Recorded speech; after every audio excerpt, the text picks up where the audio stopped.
Siin ei ole kunagi igav, et ükski päev ei ole ühesugune, et mulle meeldib see. Mulle meeldib, kui mõnikord on kiire, mulle meeldib, kui see, et mõnikord ma saan aja maha võtta, tegeleda näiteks mingite muude toimingutega, eks ju. Et just see meeldib, et see ei ole nagu rutiinne. Iga kord tuleb midagi uut, sest ettevõte kogu aeg meil areneb.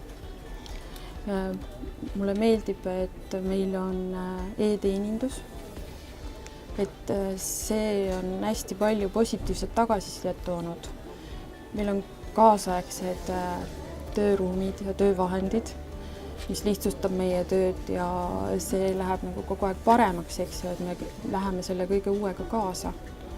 Põhjus on see, et kui sa tahad ennast just realiseerida, et niimoodi mitmes valdkonnast, niimoodi mitte ainult liiklusest, kas või ehitusest või IT-alast, siin on meil kõik võimalused olemas, sellepärast et Maanteeamet on mitmekülgne organisatsioon ja siin on kõigile võimalused on olemas.